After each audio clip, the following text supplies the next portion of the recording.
Hello everyone, we are running a new climate project running on awareness regarding the water and ocean pollution. Today we are joined by Octav. Thank you for joining us, and we are talking about the reality beyond the sea. From your perspective, how serious is plastic pollution in our oceans today, and how and it is worse than people imagine? Hi, thank you for inviting me. I will try to cover up a part of your question. And indeed, our maritime industry has always been a major actor in regards to ocean pollution. That's quite unfortunate, but it's reality. In that sense, the world has struggled to create different frameworks of preventing and repairing the damage which has already been done. In the last decades, I will say a major convention was created, which is called MARPOL. MARPOL is an organization under the UN, larger umbrella, and is just regulating all sorts of pollution, which includes the ocean cleanup, ocean pollution by plastics, by general waste and other hydrocarbons or general chemical waste. Today we'll just focus a little bit on the plastic and the regular waste disposals into the seas, which unfortunately we know by now that it's not coming directly into the oceans, but it's coming through river streams, local water streams, which further develop into ocean pollution by letting all that waste going further into the waters. Our industry is in a good point in time, I would say, right now. The education which has been done in this direction was very thorough. The penalties were high, extremely high, and most of the companies choose now to have internal managements where they simply ban all sorts of waste disposals into the water. The minimum disposal remains only to the food waste, which we are doing that. We do throw food waste overboard, but that's biodegradable. And we do it also under regulated waters. There are some places in the world where we cannot do that as well. So I will refer, for example, Baltic Sea, then you'll have Caribbean Sea, then you'll have nowadays Mediterranean Sea and other enclosed parts of worldwide oceans where we simply don't throw anything overboard. So that's our primary tool in protecting, preventing any further pollution.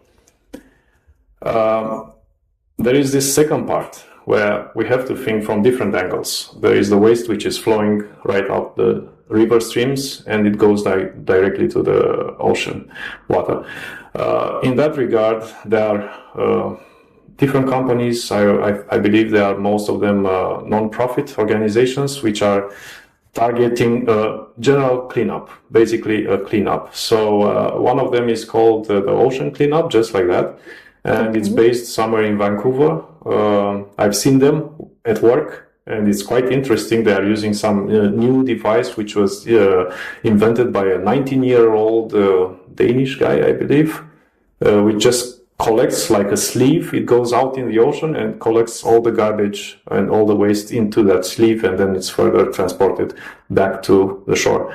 Where it's quite interesting, they are transforming all that plastic waste into some kind of recycled bracelets and all kind of items which can be sold, and all that profit goes back to the organization where they can use another mission to be deployed, all that fundings. So it's very interesting. In Pacific, for example, there is a place which is just west of California. It's quite famous. It's almost like an island formed by plastic waste. The general current rotation and the water streams which are facilitating this accumulation of waste is simply forming an island of waste, which is seen from the satellite. It's that big. Impressive.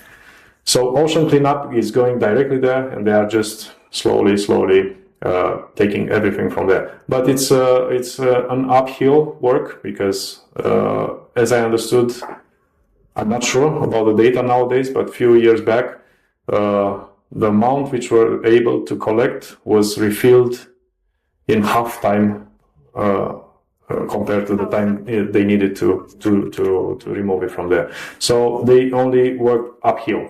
They need more effort into that, definitely. Have you ever seen something at sea like a shark trapped in the net or tartar in plastic that you simply couldn't forget? Myself, no, not. But I've heard stories. Yes, I've seen many of them on the social media, TV channels and all that. But myself, I haven't seen yet any direct consequence of plastic pollution. But I'm sure it's there, for sure. Okay. And what is one thing that people can start doing today to help protect the environment? Well, I believe it all starts from the individual. It's about the education. It's about being aware about the cumulative role we are all playing in our daily life. So even if I throw today a bottle, that will accumulate with somebody else's bottle and will become 2 bottles and then 3 bottles and 4. And that's how we reach very quickly 1 million bottles out in the rivers. So it's about the individuals. Some will say it doesn't matter, 1 bottle. It matters. It matters because it's just simply piling up on rest of the pile, on the pile itself. Yeah. Thank you very much for your perspective. It's very important to have it. Thank you as well.